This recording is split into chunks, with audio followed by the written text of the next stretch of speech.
Hello and welcome to Madam Vasan's World. If you are new here, don't forget, hit on the subscribe button and the bell icon so you will be informed whenever we make any new video. In today's video, we are going to talk about what it really means to think outside of the box. What does that mean? In African perspective, we are saying, what does it take for us to think as Africans? One community, one currency, one leadership, and one documentation in everything we do. What does that mean? To think without the box. Okay, in this video I am going to connect with one of our great Pan-Africanists today in existence, that is Professor Patrice Lumumba of Kenya. You know, we've got several of them who have tried as best as they could to make this continent a single nation. We've got the likes of the West Indies, like Bob Marley.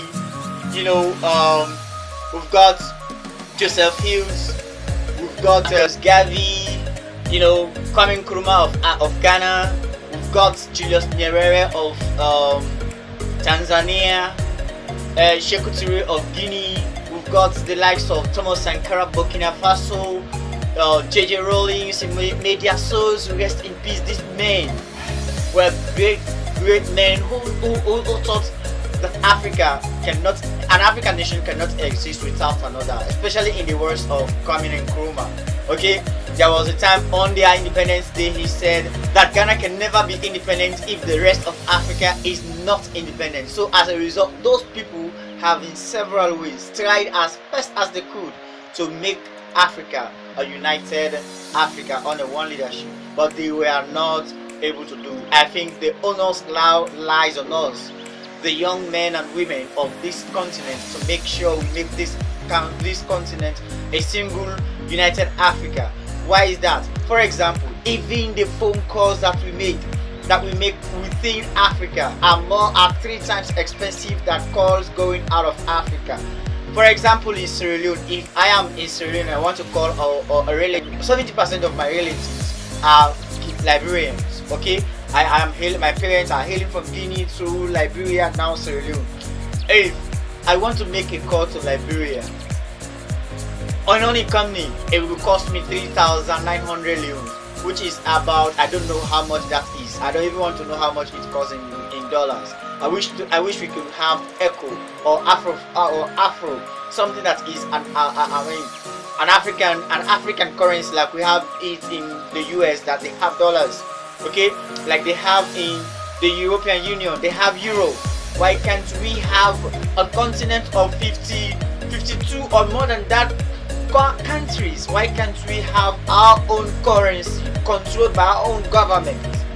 Okay, if you say you are going to call somebody from Sierra Leone to Guinea, it will cost you 3,900 leones across all companies. From Sierra Leone to Germany, which is over thousands of miles away, okay, it's 600 leones. From Sierra Leone to Canada, it's 1,000 leones. From Sierra Leone to the US, it's 1,000 leones. From Sierra Leone to Qatar, 700 leones. Okay, from Sierra Leone. So you see, it is so expensive to communicate among us as Africans than it is to communicate with people outside. Why is that? Because our people think they cannot do anything, they cannot see themselves as one continent, but it's live with us. However, I'm pretty sure after the thought-provoking message that you will get from our Professor Pierre Lumumba, you'll be able to see a reason why we should be united as Africans. Sometimes, as a Christian, I think to myself, when God is upstairs and is looking down upon his earth and is looking at his children, he must hold his chin and say, these children that I put in Africa, what happened? What happened? In the words of Paul in his letter to the Galatians, you foolish African, who has bewitched you? bewitched us? Who has bewitched us? It is a legitimate question which we do not want asked because our egos don't, but we must ask it, who has bewitched us? Who has bewitched us that we have no faith in ourselves? Who has bewitched us that when we have our wives who are expectant, we send them to the United States in order to deliver boys and girls who will become the citizens of the United States? Who has bewitched us? Who has bewitched us that we are humiliating ourselves at the embassy of the United States of America so that we can have a 5-year visa? Who has bewitched us that we are applying every year to win a lottery for the green card, and when we win it, we have parties? Who has bewitched us?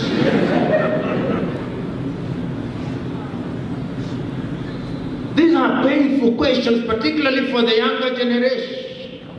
Who has bewitched us that our young men and women are risking limb and life, crossing the desert from Nigeria, Niger, and Chad, and Mauritania, and Mali, and dying in the Mediterranean Sea on the belief that when they land in Italy, their lives will never be the same, and the best they do there is to flip hamburgers? Who has bewitched us? Who has bewitched us that it is the European leaders who are meeting in Germany to determine how can we do, on what can we do for these Africans? And yet we have leaders who, if you do not address them as His Excellency, you could be charged with treason in some countries.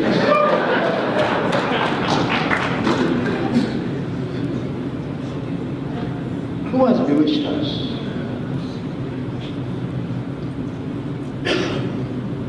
Who has bewitched us? Because right now, in every African country, civilizations that know what they want are looking at African resources. The Chinese are here. Right now, for many who are in the middle class, if you are asked which language you want to learn as a foreign language, is Mandarin. I was telling my pastor that he should not be surprised next time there is a baptismal service when he asks the godparents of some of the children, and what name do you give this child? They'll say, Deng Xiaoping Toi.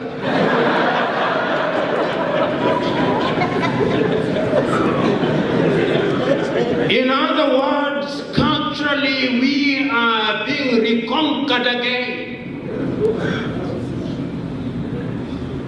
We established the University of Namibia, we established the University of Nairobi, the University of Dar es Salaam, complete with civil engineering, but even your beautiful road here in Namibia, taking us to the airport, is being done by the Chinese.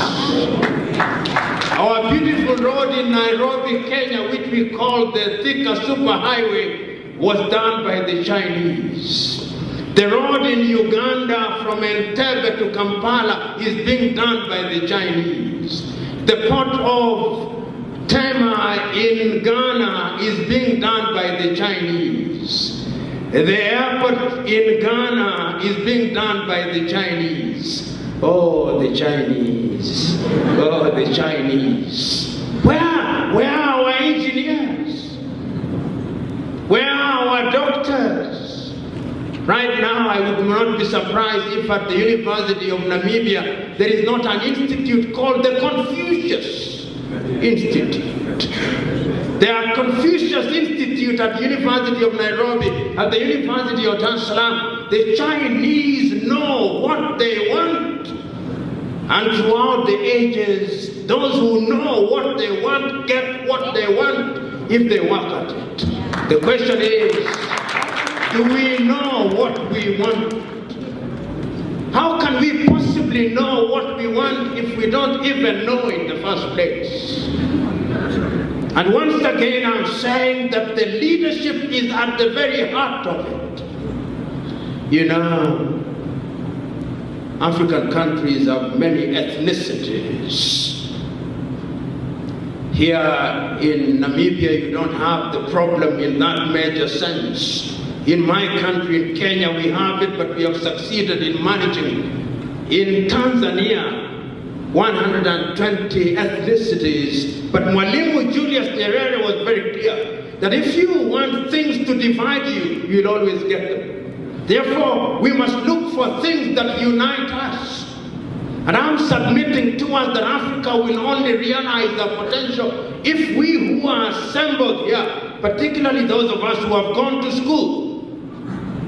You know, it used to be said that we should think out of the box. I'm submitting to us that time has come that we must think without the box. We must throw away the box and begin thinking, because we do not know who brought this box. But we are being told to think outside of. It used to be said that we must heat the iron while it is hot. I'm saying no, we should heat the iron so that it becomes hot. In other words, I'm saying we must begin to do things differently. We must begin to do things that will liberate us. Those of you who are leaders here, those in parliament, sometimes I'm beginning to debate and to ask myself, this thing that we call parliaments, with due respect to those who are parliamentarians, can we not re-examine them so that we stop wearing wigs in them, so that they begin to respond to our realities? In other words, we can forget the form and look at the substance. Is it possible to do things in a different way so that we achieve things in a manner that we understand? Because Alexander Pope once said, a little modernity is a dangerous thing. Drink deep the western spring or taste not. Is it possible that these governance structures that we have do not respond to our needs? We are told that there is something called democracy. Who defines it? Who is this who has the monopoly of wisdom, whom God sent without our knowledge, to tell us that the democracy must have certain ingredients which are defined for us in Europe and America? Can't we define them in Windhoek? Can't we define them in Pretoria? Can't we define them in Maputo so that we have something with an African flavor? Can we not? In other words, time has come that we must make our universities the seats of thought. The minerals that we have, can we not add value? The borders that we have, and I said in the morning and I'll repeat it again, why? When I want to come to Namibia, must I ask, do I need a visa? Why? Why do I need a visa? Why do I need a visa to go to Liberia? Why do I need a visa to go to Ghana? Why can't I wake up in Nairobi in the morning and come to Windhoek here just to see Windhoek? Because an American in Boston, Massachusetts can wake up in the morning, fly 6 hours, and is only grappling with one currency, the dollar. Look at your Africa. Then you delude yourself that you can grow. How can you grow? When you have a population of 1.2 billion people and none of our currencies is called hard currency. Not one. Not one. I have Kenya shillings in my briefcase. Until I am back in Nairobi, it is useless. I'll carry a souvenir of $1 Namibian to beef up and enrich my money collection, but it will be useless. Can we not think of having a currency that has validity initially across the SADC, and one across East African Community, and one across Central Africa, and one across ECOWAS, and another one in the Maghreb, so that in 2050 or 2063 we have one currency called the Afro? Is it not possible? Is it beyond our imagination. Particularly the young people who are here, when we are talking about Agenda 2063, is it not possible? Is it not something that we can imagine? I'm submitting to us that it can be done. I'm submitting to us that we must begin to work at it. Kenyan religious philosopher called Mbiti says that Africans are notoriously religious. And you see it even in schools. We must all be prayerful. I'm all for prayers as a practicing Christian. But this assumption in every sector of our life, that when you are a student, you don't read at all. And then 1 week to the examination, your entire family is involved in prayer and fasting. You will never pass the examination. This idea that when we have economic problems, then we pray and fast. It will never happen. Even when you look at the Bible, the dream by Joseph is that you store during times of plenty. It is in the Bible before the birth of Christ. So even if you give the African problem a spiritual dimension, we still don't get it right. And I'll continue on that trajectory to take you to the book of Matthew, about this man who goes away and gives one person 5 talents, and another one 2 talents, and another one 1 talent, and he goes back and comes back and he finds the one with 5 talents saying, oh, I've made 5 more, good worker, and another one 2 talents, good worker, and to the one that was given talent I say, I know you. You are in the business of gathering where you did not spread. And he tells him, why did you not take it to the bank? If you allow me, sometimes I suspect that the one with 1 talent was us, the Africans. Because uranium is under our earth. Natural gas is under our earth. Gold is under our earth. And the Bible is still right. And to those who do not have, even the little that they have, will be taken and it will be given to those who have. Now you see, your uranium is being given to the Chinese. It's being given to the Malaysians. Your gas is being given to Shell BP. Your oil is being given to Total. Your timber is being given to the Malaysians. And here you are left wondering, waiting for God to come majestically and dramatically to part your Red Sea. You must part your own Red Sea.